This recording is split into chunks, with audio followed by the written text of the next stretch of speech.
말씀 신명기 12장, 시편 97편, 98편, 이사야 40장, 요한계시록 10장 말씀입니다. 함께 나눌 주제는 영원한 것입니다. 곧 우리가 사는 세상은 끊임없이 변합니다. 믿었던 것이 무너지고 강해 보이던 것이 사라지고 영원할 것 같은 것이 결국 지나갑니다. 그러나 오늘 말씀은요, 변하지 않으시는 분을 바라보게 하는데 바로 영원하신 하나님입니다. 그분이 우리의 소망입니다. 요한계시록 10장은 힘센 다른 천사가 하늘에서 내려와 작은 두루마리를 들고 있는 장면을 보여줍니다. 그 천사는 세세토록 살아계시니 곧 하늘과 땅과 바다와 그 가운데 있는 모든 것을 창조하신 하나님을 가리켜 맹세합니다. 요한계시록 10장 6절 말씀 보면 세세토록 살아계시니 곧 하늘과 그 가운데 있는 물건이며 땅과 그 가운데 있는 물건이며 바다와 그 가운데 있는 물건을 창조하신 이를 가리켜 맹세하여 이르되 지체하지 아니하리니. 하나님은 잠시 존재하시는 분이 아니라 세세토록 살아계신 분이십니다. 모든 것의 시작이 하나님께 있고요, 모든 것의 끝도 하나님께 있습니다. 그러므로 하나님의 말씀도 또 심판도 계획도 헛되이 멈추지 않습니다.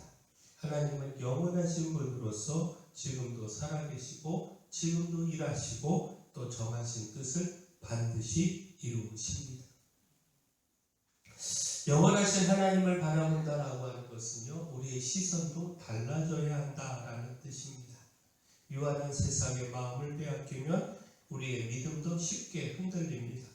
그러나 영원하신 하나님을 바라보면 지금의 고난도 지연되는 것처럼 보이는 시간도 흔들리는 세상의 모습도 다르게 보이기 시작합니다. 그러므로 우리의 믿음과 순종과 충성도 영원하신 하나님을 향하기를 소원합니다. 이를 통해 순간의 감정이 아니라 영원한 소망 안에서 살아가기를 소원합니다. 자, 영원하신 하나님은요, 지금도 세상을 다스리고 계십니다. 영원하신 하나님은 영원히 통치하십니다. 세상이 우연히 움직여지는 것이 아니라 하나님의 주권 아래 있습니다. 시편 97편과 98편은요, 하나님이 온 땅의 왕이시고 모든 것을 다스리시는 분이심을 기뻐하며 찬양하는 시입니다. 시편 97편 1절 말씀 보면 여호와께서 다스리시나니 땅은 즐거워하며 허다한 섬은 기뻐할지어다. 자, 여호와께서 다스리시나니 라고 하는 선언은요, 세상이 우연히 움직여지는 것이 아니라 하나님의 주권 아래 있다라고 하는 믿음의 고백인 것이죠. 그래서 땅은 즐거워하고 허다한 섬은 기뻐하고 하나님을 아는 백성은 찬양하지 않을 수 없습니다. 하나님은 모든 신들보다 높으시고 온 땅 위에 지존하신 분이시고 악을 미워하시고 자기의 성도를 영원히 성도의 그 영혼을 보존하사 악인의 손에서 건지시는 분이십니다. 시편 97편 9절 10절 말씀 보면 여호와여 주는 온 땅 위에 지존하시고 모든 신들보다 위에 계시나이다. 여호와를 사랑하는 너희여 악을 미워하라. 그가 그의 성도의 영혼을 보존하사 악인의 손에서 건지시느니라. 자, 무엇보다 하나님의 통치는요, 잠시 있다가 끝나는 통치가 아닙니다. 세상의 권세는 바뀌고 무너지지만 하나님은 영원히 다스리십니다. 그래서 우리가 의지할 분도 끝까지 따라야 할 분도 오직 하나님 한 분뿐입니다. 우리는 자주 세상의 힘이 더 크게 보이고 또 눈앞의 현실이 하나님의 다스리심보다 더 강하게 느껴질 때가 있습니다. 그러나 우리가 돌아봐야 할 것은 누가 지금 더 커 보이느냐 이것이 아니라 누가 참된 왕이시냐라는 사실입니다. 하나님을 사랑하는 자는 악을 미워해야 하고 또 하나님의 통치 안에 거하는 자는 결국 보호와 구원의 은혜를 누리게 됩니다. 그러므로 오늘 우리가 흔들리는 세상보다 영원히 다스리시는 하나님 더 크게 바라보고 또 붙들기를 소원합니다. 자, 영원히 세상을 통치하신 하나님은요, 그 말씀도 영원합니다.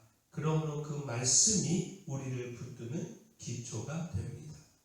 세상의 말은 변하고 사람의 약속은 흔들리지만 하나님의 말씀은 영원히 서기 때문입니다.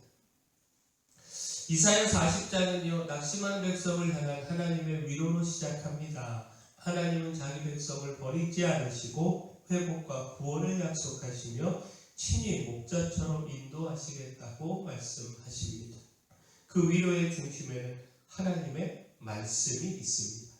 이사야 40장 6절에서 8절까지 말씀 보면 말하는 자의 소리여 이르되 외치라. 대답하되 내가 무엇이라 외치리이까 하되 이르되 모든 육체는 풀이요 그의 모든 아름다움은 들의 꽃과 같으니 풀은 마르고 꽃이 시들면 여호와의 기운이 그 위에 불미라. 이 백성은 실로 풀이로다.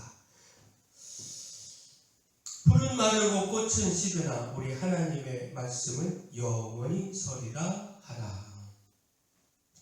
자, 모든 육체는 풀과 같고 그 아름다움은 들의 꽃과 같아서 금세 마르고 시들어 버립니다. 사람의 영광도 세상의 화려함도 또 그 아름다움의 그 모든 들꽃과 같아서 금세 마르고 시들어 버립니다. 사람의 영광, 세상의 화려함, 지금 크게 보이는 모든 것들 결국은 지나갑니다. 그러나 하나님의 말씀은 다릅니다. 풀은 마르고 꽃은 시드나 우리 하나님의 말씀은 영원히 섭니다. 자, 이 말씀은 무엇을 붙들고 우리가 살아가야 하는지를 분명하게 보여줍니다. 우리는 눈에 자주 보이는 것에 마음을 빼앗깁니다. 사람의 말, 상황의 변화, 세상의 기준은 금방 흔들리는데도 불구하고 그것들에 너무 쉽게 영향을 받습니다. 그러나 영원한 것은 오직 하나님의 말씀뿐입니다. 우리의 삶에서 결국 끝까지 붙들 수 있는 것도 무너지지 않는 것도 소망이 되는 것도 하나님의 말씀입니다. 그러므로 풀처럼 마르고 꽃처럼 시드는 세상을 의지하지 말고 끝까지 하나님 말씀 위에 서는 삶 살아가기를 소원합니다. 그 말씀이 우리를 붙들고요. 그 말씀이 우리를 살게 하는 줄 믿습니다.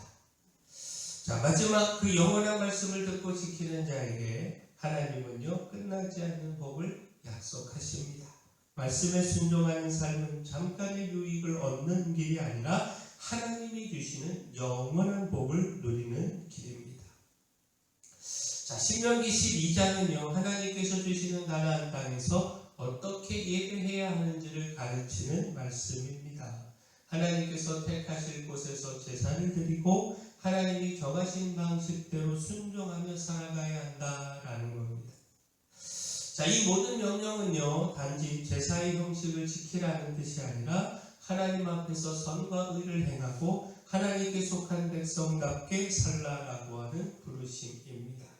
그리고 하나님은 그 길을 따르는 자에게 놀라운 약속을 주시는데 신명기 12장 28절 말씀 보면 내가 내게 명령하는 이 모든 말을 너는 듣고 지키라. 내 하나님 여호와의 목전에 선과 의를 행하면 너와 내 후손에게 영구히 복이 있으리라.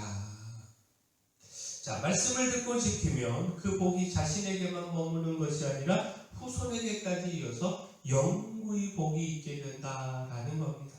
자, 이 말씀은 우리에게 무엇이 참된 복인지를 다시 묻게 합니다.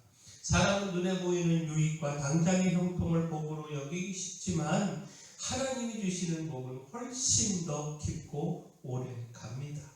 세상의 복은 잠시 있다가 사라질 수 있지만 말씀에 순종하는 삶 위에 주어지는 복은요, 오래 남고 다음 세대까지 주어집니다. 그러므로 우리가 붙들어야 하는 것, 세상의 빠른 보상이 아니고 끝까지 변하지 않는 하나님의 말씀입니다. 손해처럼 보여도 말씀을 따르는 길이 결국 가장 복된 길입니다. 자, 영원전부터 영원토록 살아계신 하나님은요, 창조하신 세상을 영원히 다스리십니다. 또한 마르지도 시들지도 않는 영원한 말씀으로 자기 백성에게 영원한 복을 베푸십니다. 그러므로 우리가 헛되고 유한한 세상에 소망 두지 말고 영원하신 하나님 바라보고 그 통치를 기뻐하고 순종하기를 소원합니다. 사랑의 주 하나님, 유한한 세상의 아름다움의 마음을 빼앗기지 말고 오직 영원한 하나님의 말씀만 붙들고 살기를 소원합니다. 말씀에 철저히 순종하여 우리와 우리의 자녀들에게까지 이어지는 영구한 복을 누리게 하시고 하나님을 사랑하고 그 통치 안에 거하여 우리의 영혼을 지키시고 악인의 손에서 건지시는 그 은혜를 누리게 하여 주시옵소서.